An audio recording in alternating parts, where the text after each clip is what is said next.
Chris Gayle ও Usain বোল্টের পর টি-20 বিশ্বকাপের শুভেচ্ছা দূত হলেন যুবরাজ সিং। এই আসরের ৩৬ দিন আগে শুক্রবার আনুষ্ঠানিকভাবে জানিয়েছে আইসিসি। ২০০৭ বিশ্বকাপে ৬ বলে ৬ ছক্কা মেরেছিলেন যুবরাজ সিং। ক্রিস গেইল ও উসাইন বোল্টের মতোই বিশ্বকাপের প্রচারণায় নামবেন ভারতীয় কিংবদন্তি। নিউ ইয়র্কে ভারত পাকিস্তান ম্যাচ দিয়ে মাঠে থাকবেন যুবরাজ সিং। শুভেচ্ছা দূত হতে পেরে দারুণ খুশি ভারতের সাবেক এই ক্রিকেটার। ৪ সম্ভাব্য ফাইনালিস্টের নামও জানিয়েছেন তিনি। ভারতের পাশাপাশি চিরশত্রু পাকিস্তান, অস্ট্রেলিয়া ও ইংল্যান্ডের সম্ভাবনার কথা জানিয়েছেন তিনি। কাল শুরু হচ্ছে নারী ফুটবল লিগ। গত আসরের চেয়ে ৩ দল কমে এবার অংশ নিচ্ছে ৯ ক্লাব। নেই ৩ বারের চ্যাম্পিয়ন বসুন্ধরা কিংস। তবুও এবার প্রতিদ্বন্দ্বিতাপূর্ণ লিগের অপেক্ষায় ফুটবলাররা। তবে বড় বাধা তীব্র গরম। ফেডারেশনের দাবি, কমলাপুর স্টেডিয়াম ছাড়া তাদের বিকল্প ছিল না। এমনকি রাতে ম্যাচ আয়োজনে ফ্লাড লাইটের জন্য জাতীয় ক্রীড়া পরিষদ দাবি করে রেখেছে বড় অঙ্কের বিদ্যুৎ খরচ।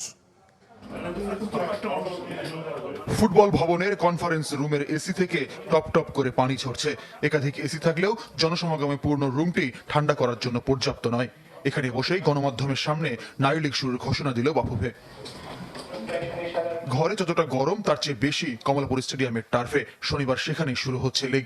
তাপপ্রবাহের মধ্যেও সকাল 9:30 আর বিকাল 4:45 রাখা হয়েছে ম্যাচ। ফেডারেশনের দাবি, ভেন্যু সংকটে কমলাপুরের লিগ আয়োজনে বাধ্য তারা। এমনকি রাতে ম্যাচ রাখলে জাতীয় ক্রীড়া পরিষদকে দিতে হবে ফ্লাড লাইটের বিদ্যুতের খরচ। অঙ্কটা ম্যাচ প্রতি প্রায় 13,500 টাকা। শেষ মুহূর্তে পৃষ্ঠপোষক নিশ্চিত করা নারী উইং এর জন্য যা বিলাসিতা। 8টা সাড়ে 8টা পর্যন্ত মেয়েরা প্র্যাকটিস করে, তারপরে আমাদেরকে এই লিগের ম্যাচের জন্য প্রিপারেশন নিতে হয় মাঠ তৈরি করার জন্য। তো সেখানে 9:30টার আগে আমরা কোনোভাবেই দিতে পারতাম না। আর ওদিকে আমাদের যেহেতু আমরা ফ্লাড লাইট ইউজ করতে পারবো না, সে কারণে আমাদেরকে 4:45 3:45 শুরু করতে হচ্ছে, যাতে করে অন্ধকার হওয়ার আগে আমরা ম্যাচটা শেষ করতে পারি। উদ্বোধনী দিন শনিবার বিকেলে মুখোমুখি হবে গোলাম রব্বানী ছোটনের সেনাবাহিনী এবং গত লিগের runners up Ataur Rahman College Sporting Club. Champion Bashundhara Kings নিয়ে এবারের আসরে ছেলেদের লিগের বাকি জায়ান্টরা তো নারীদের শীর্ষ আসরে দলই করে না। লিগ সত্যিকারের পেশাদার কাঠামো না পাওয়ায় পেশাদার দলগুলোর উপর আক্ষেপ ফুটবলার কর্মকর্তাদের। পেশাদার ক্লাবগুলো যেদিন আসবে তখন সেদিন এই লিগটাও পেশাদার হবে। এখন কিন্তু আমাদের এই লিগটা পেশাদার না। তো আমি সবসময় চাবো পেশাদার ক্লাবগুলো আসুক এবং মহিলা ফুটবলকে সাপোর্ট করুক এবং মহিলা ফুটবলকে এগিয়ে নিক। বড় ক্লাব যখন সরে যায় তখন তো একটা আসলে প্রবলেম হয়, এবং মেয়েরা সেটা ফেস যে করছে না তা না। তবে আমার মনে হয় যে এটা হতো না যদি আসলে বাংলাদেশের আরো যে সকল বড় বড় ক্লাবগুলো আছে তারা যদি আসতো। এবার কাগজি কলমের সবচেয়ে শক্তিশালী নাসরিন স্পোর্টস একাডেমি। এছাড়া আতাউর রহমান কলেজেও আছে তারকা ফুটবলার। তবে বাকি দলগুলোতেও জাতীয় বয়সভিত্তিক ফুটবলার থাকায় যে কোনো আসরের চেয়ে এবার প্রতিদ্বন্দ্বিতাপূর্ণ লিগের প্রত্যাশা ফুটবলারদের। গত বছরের চেয়ে দল কমেছে 3টি। 9 ক্লাবের লিগ চলবে 28 মে পর্যন্ত। ফয়জুল ইসলাম, চ্যানেল 24, ঢাকা। সফল অস্ত্রোপচার হয়েছে এনসো ফার্নান্দেসের। তবে চেলসি জার্সিতে মৌসুমের বাকি ম্যাচগুলো খেলা হচ্ছে না এই আর্জেন্টাইন মিডফিল্ডারের। তবে পুনর্বাসন শেষে জুনে কোপা আমেরিকায় জাতীয় দলের জার্সিতে দেখা যেতে পারে এই প্লেমেকারকে। আর্সেনালের বিপক্ষে ম্যাচে গ্রোইন ইনজুরিতে মাঠ ছাড়তে হয় ফার্নান্দেসকে। অবস্থা গুরুতর হওয়ায় দ্রুত অস্ত্রোপচার করানো হয়। বিশ্বকাপে সেরা উদীয়মান ফুটবলারের পুরস্কার জেতার পর রেকর্ড 107 মিলিয়ন পাউন্ডে বেনফিকা থেকে চেলসিতে যোগ দেন এনসো ফার্নান্দেস। 40 ম্যাচে 7 গোল করলেও খুব একটা ভালো সময় পার করেনি স্ট্যামফোর্ডে। 9 নম্বরে অবস্থান ব্লুদের।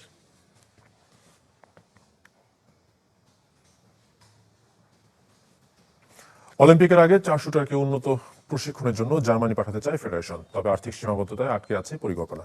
শুক্রবার জাতীয় যুব শুটিং শুরুর দিন এই তথ্য জানিয়েছেন ফেডারেশন মহাসচিব ইন্তেখাবুল হামিদ। 2 পুরুষ এবং 2 নারী শুটারের সাথে একজন করে কোচ ও কর্মকর্তাকে জার্মানি পাঠাতে চায় ফেডারেশন। এরই মধ্যে অলিম্পিক অ্যাসোসিয়েশন থেকে অর্থের একাংশের প্রতিশ্রুতি মিলেছে। এখনও তাকিয়ে ক্রীড়া মন্ত্রণালয়ের দিকে। মে মাসের শেষ দিকে শুটারদের জার্মানি যাবার পরিকল্পনা। সেখানে বিশ্ব আসরেও অংশ নেওয়ার কথা তাদের। এদিকে 26 ক্লাবের 131 শুটারকে নিয়ে শুক্রবার গুলশানে শুরু হচ্ছে জাতীয় যুব শুটিং। উদ্বোধন করেছেন বিদ্যুৎ ও জ্বালানি প্রতিমন্ত্রী নসরুল হামিদ। আমরা 2 ছেলে 2 মেয়ে, একটা কোচ, একটা কর্মকর্তা, এই একটা টিম সাইজ করে আমরা জার্মানিতে পাঠানোর চেষ্টা করছি। তো এখানে আমাদের 60 থেকে 70 লক্ষ টাকা লাগবে এই জার্মানিতে 3 সপ্তাহ ট্রেনিং সবকিছু করে নিয়ে আসতে। 60 থেকে 70 লক্ষ টাকা আমরা মন্ত্রণালয়তে চেয়েছি, অলিম্পিকে চেয়েছি। অলিম্পিক কিছু দিয়েছে আমাদেরকে, তো তারা যা পেরেছে দিয়েছে, কিন্তু এখন মন্ত্রণালয় যদি না দেয়। দায়িত্ব পাওয়া নারী আম্পায়ার সাথীরা জাকির জেসিকে স্বীকৃতি দিয়েছে আইসিসি। একই ম্যাচে নিজের আউট নিয়ে সামাজিক যোগাযোগ মাধ্যমে প্রতিক্রিয়া দেখিয়েছেন মুশফিকুর রহিম, যেখানে আম্পায়ারের দায় দেখছেন না এই কমিটির চেয়ারম্যান ইফতেখার রহমান। টাইম মহিলা আম্পায়ার আপনার প্রিমিয়ার লিগে দিলাম, এটা অ্যাকসেপ্টেবল না। তাহলে তো এটা আমরা ডিসক্রিমিনেশন করতেছি। গুরুতর অন্যায় বললে ভুল হবে কি? দেশের ক্রিকেটে বৈষম্যের অভিযোগ, নারী আম্পায়ারকে দেখে মাঠে নামতে আপত্তি। এ ঘটনা ঢাকা প্রিমিয়ার লিগের মোহামেডান প্রাইম ব্যাংক ম্যাচ। ভেন্যু মিরপুরের home of cricket. 25 April home of ক্রিকেটে মনিরুজ্জামানের সাথে ফিল্ড আম্পায়ার হিসেবে দায়িত্ব পেয়েছিলেন সাথীরা জাকির জেসি। আর এতেই ক্ষোভ আর হতাশা প্রকাশ করে দুদলের ক্রিকেটার আর অফিসিয়ালরা, যে কারণে নির্ধারিত সময়ে শুরু হয়নি ম্যাচ। জানা গেছে মোহামেডান কর্তারা অসন্তুষ্টির কথা জানিয়েছে আম্পায়ার্স কমিটির চেয়ারম্যানকেও। তারা কমপ্লেন করেছিল যে তারা খেলবে না, পরে তো অ্যাকসেপ্টেড, ফাইন্ড আউট করেছি যে এটা হয়েছে। সো এটা যদি হয়ে থাকে এটা কিন্তু আসলে ডিসক্রিমিনেশন। সো আমি টিমদের বলবো যে these are ICC international panel umpire. আইসিসির প্যানেলভুক্ত আম্পায়ার সাথীরা জাকির জেসি। ক্রিকেটের সর্বোচ্চ সংস্থা যেখানে স্বীকৃতি দিয়েছে সেখানে নিয়ম নীতি সবই যেন ভুলে বসেছিল। তাই তো শাস্তির মুখে পড়তে পারে দুদল। ম্যাচ রেফারির প্রতিবেদনের পর সিদ্ধান্তের ভার সিসিডিএম এর। প্লেয়াররাও অনেক নিয়ম জানে না। শাস্তি দেওয়ার ব্যাপারটা হচ্ছে অ্যাকচুয়ালি সিসিডিএম এর। আমরা ফরওয়ার্ড করি, আমি তো শাস্তি দেওয়ার কেউ না।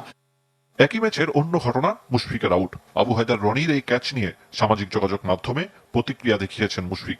সিনিয়র ক্রিকেটারের এমন কাণ্ড ভালোভাবে নেয়নি BCB. As a former cricketer আমার মনে হয় মুশফিকের এটা করা উচিত হয়। আউট হয়ে গেছে, একটা senior, people look up to him, এর মধ্যে অ্যাকচুয়ালি না ঢোকাটাই সমীচীন। লিগে আম্পায়ারের ভুল আর সীমাবদ্ধতার কথা স্বীকার করেছেন এই কমিটির চেয়ারম্যান। তবে নিয়মের সাথে সাংঘর্ষিক হওয়ায় ভিডিও ফুটেজ দেখেও সিদ্ধান্ত নিতে পারবে না। বাইলস বানাচ্ছে টুর্নামেন্ট কমিটি বা সিসিডিএম, ক্লাবরা মিলে। ওরা যদি এখন ক্লাবরা মিলে করে তাহলে আমরা আমাদের প্লেয়ার ওই বাইরে গিয়ে দেখে একটা ডিসিশন দিতে পারতো। আজকাল দেশের আম্পায়ারদের নিয়ে সুসংবাদ দিচ্ছে আইসিসি। ঘরোয়া লিগের এইসব ঘটনা বাধা হতে পারে বলে শঙ্কা বিসিবির। আরিফুল ইসলাম, চ্যানেল 24, ঢাকা। এদিকে আজ থেকে চট্টগ্রামে শুরু হয়েছে 3 দিনের বিশেষ ক্যাম্প। দুপুরে জহুর আহমেদ চৌধুরী স্টেডিয়ামে ক্যাম্পের কার্যক্রম শুরু হয়। প্রথম দিন থেকেই ম্যাচ সিনারিওতে অনুসরণ করেছে ক্রিকেটাররা।